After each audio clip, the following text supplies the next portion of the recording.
Chères téléspectatrices, chers téléspectateurs, bonjour. C'est un plaisir renouvelé de vous retrouver dans cette nouvelle édition de Fiscalité sans frontières. Ce mois-ci, cap sur l'Afrique centrale, à la découverte d'un pays riche en ressources, en biodiversité et en ambition, le Gabon.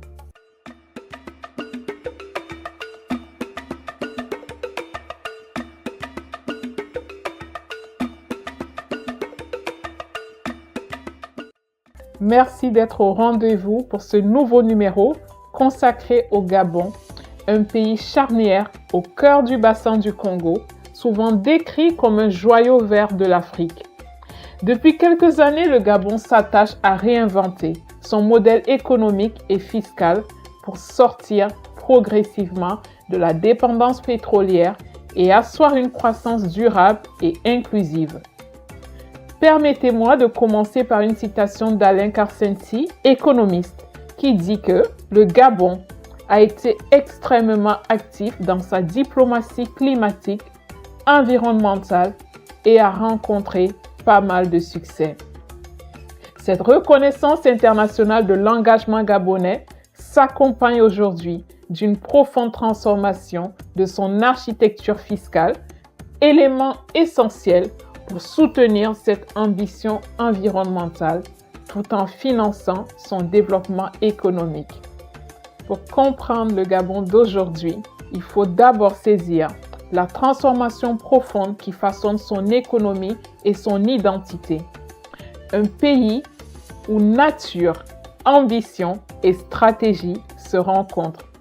Situé au cœur de l'Afrique centrale et bordé par l'océan Atlantique, le Gabon compte aujourd'hui environ 2,6 millions d'habitants et bénéficie d'un territoire exceptionnellement riche en forêts, en minerais et en hydrocarbures. C'est aussi l'un des pays les plus urbanisés du continent. Plus de 83% de la population vit en zone urbaine, dont près de la moitié à Libreville, la capitale. Depuis une décennie, le pays s'efforce de transformer son économie. L'objectif est clair, la rendre moins dépendante du pétrole, qui représente encore une part importante des recettes publiques. Le plan stratégique Gabon émergent a tracé la voie d'une diversification ambitieuse. Développement du bois transformé, valorisation des minerais, industrie agroalimentaire et économie verte.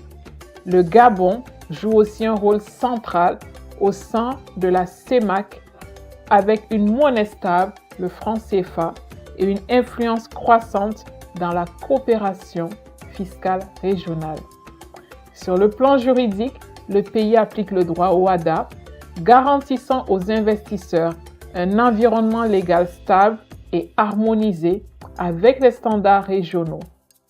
Derrière ces réformes, c'est une vision qui s'affirme, celle d'un État désireux de bâtir une fiscalité équitable, moderne et tournée vers le développement. Mais pour attirer les capitaux, la confiance est aussi une monnaie forte. Et sur ce point, le Gabon a su bâtir un cadre de protection solide. Il est membre du CIRDI et de la MIGA, deux mécanismes qui renforcent la sécurité juridique et protègent les investisseurs étrangers contre les risques politiques et non commerciaux. Ces adhésions confirment la volonté du pays d'offrir un cadre d'investissement conforme aux standards internationaux. Le pays a également engagé une refonte complète de son Code général des impôts pour simplifier sa fiscalité, renforcer la lutte contre l'évasion et encourager la conformité volontaire.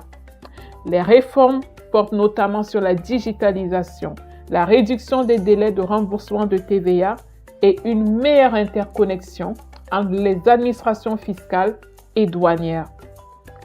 3 leviers de croissance sont à relever au niveau du Gabon. Bien plus qu'une question de chiffres, c'est une véritable stratégie de transformation que le Gabon déploie autour de 3 axes majeurs. Le premier est la transformation locale des ressources naturelles. Le bois, dont l'exploitation brute est désormais interdite, illustre cette volonté.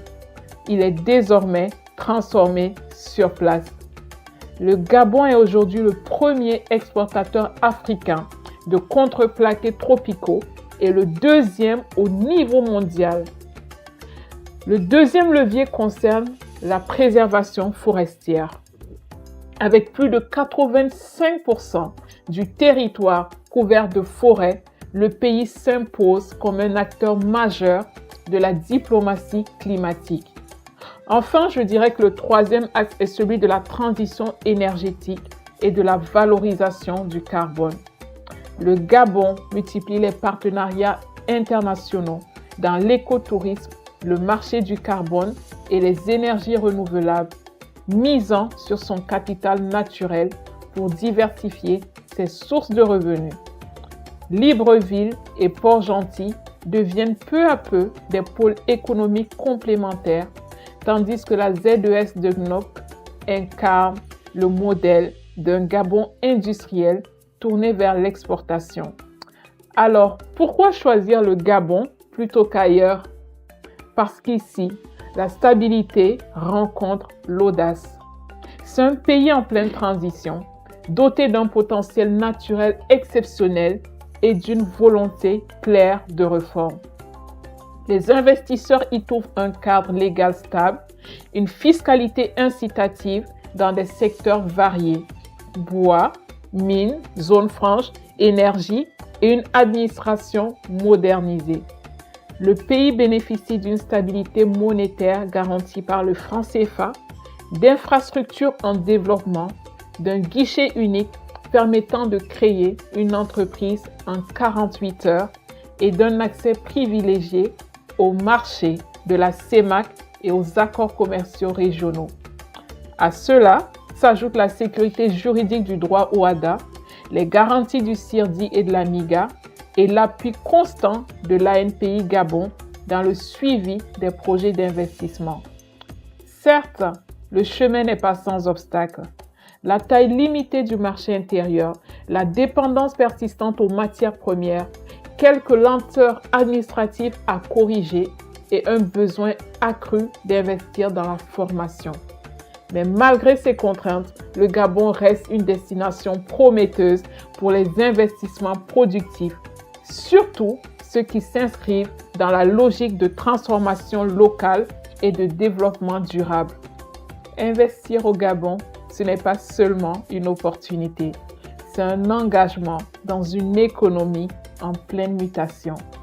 S'implanter au Gabon, c'est miser sur la stabilité juridique, la diversification économique et un engagement affirmé en faveur du développement durable. Les investisseurs qui réussissent sont ceux qui privilégient une implantation structurée, des partenariats locaux solides et une vision à long terme ancrée dans la durabilité et la transparence. Au final, le Gabon s'affirme comme un pays en transition, riche de ses ressources, mais surtout de sa volonté de se réinventer. Sa politique fiscale cherche désormais à bâtir un équilibre entre incitation économique, discipline budgétaire et inclusion sociale. C'est cette cohérence qui fera demain la force du modèle gabonais. Chères téléspectatrices, chers téléspectateurs, j'espère que ce numéro vous aura montré comment le Gabon conjugue réforme fiscale, transition verte et ambition industrielle pour bâtir un nouveau modèle de croissance. Je vous remercie pour votre attention et je vous donne rendez-vous très bientôt pour un nouveau numéro de Fiscalité sans frontières. Notre prochaine escale nous conduira au Mali, un pays résilient au cœur du Sahel qui s'efforce de concilier développement, sécurité et réforme de son système fiscal pour soutenir la relance économique. Comprendre la fiscalité, c'est libérer le potentiel de son patrimoine.